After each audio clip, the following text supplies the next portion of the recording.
In this week's edition of CivilNet's Business Digest, we take a look at possible tax reforms to Armenia's gambling sector, new growth and trade figures from Armenia's Statistical Committee, Armenia's economic ties with Iran, and the launch of a new platform to support Armenian businesses looking to export to the European Union.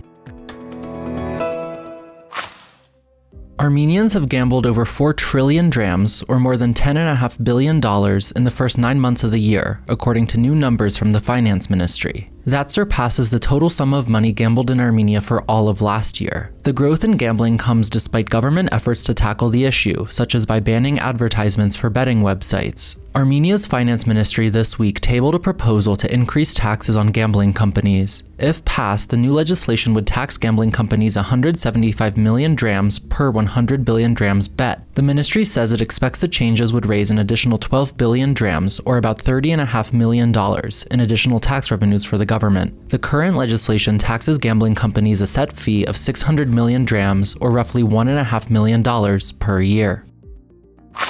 Meanwhile, Armenia's economic boom this year continues. Armenia's Economic Activity Index, a measure closely corresponding to GDP growth, increased by 14.5% in the first 10 months of the year, the country's Statistical Committee announced this week. Much of the growth was concentrated in services, construction, electricity production, and trade. Armenia's exports have increased by over 70% this year, while imports have grown by over 60%. Experts say much of this growth in trade can be attributed to Armenia importing and then re-exporting products to Russia, which has seen an unprecedented number of sanctions imposed against it in response to its invasion of Ukraine. It's unclear exactly how much of the trade growth is due solely to re-exports. Armenia's Finance Ministry is forecasting real economic growth of 13 to 14% by the end of the year, which would mark Armenia's fastest economic growth in at least a decade.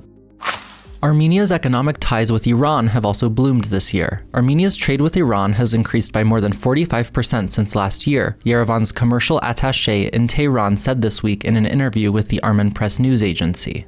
Exports from Armenia to Iran increased by over 80% in the first 9 months of the year, while imports from Iran to Armenia are up nearly 40% year-on-year. Armenia's main exports to Iran are electricity, tobacco products, and iron and steel. Armenia's main imports from Iran are gas and oil. Yerevan's trade attaché to Tehran, Vartan Kostanyan, said he believed the growing trade between the two countries was due to Armenia's work toward acting as a, quote, bridge between Iran and the Eurasian Economic Union, a Russian-led trade bloc. Armenia is the only Eurasian Economic Union member state bordering Iran, which has a free trade agreement with the bloc. While acknowledging that international sanctions on Iran are a major obstacle to trade, Kostanyan remained upbeat about the prospects for deeper economic cooperation between Armenia and Iran and stressed that both countries' governments remain committed to growing their trade figures. Earlier this month, Yerevan and Tehran inked a memorandum of understanding to double Iran's natural gas sales to Armenia. The month before, Iran opened a consulate in the Armenian town of Kapan, becoming the first country to have a diplomatic mission in Armenia's strategically vital south. And finally, Karen Gevorgyan, National Project Manager for Armenia at the International Trade Center, sat down with us this week to talk about the launch of the Eastern Partnership Trade Helpdesk, a European Union-funded platform that provides export information and support to small and medium-sized businesses in Armenia. You can check out the full interview now on our website and YouTube channel.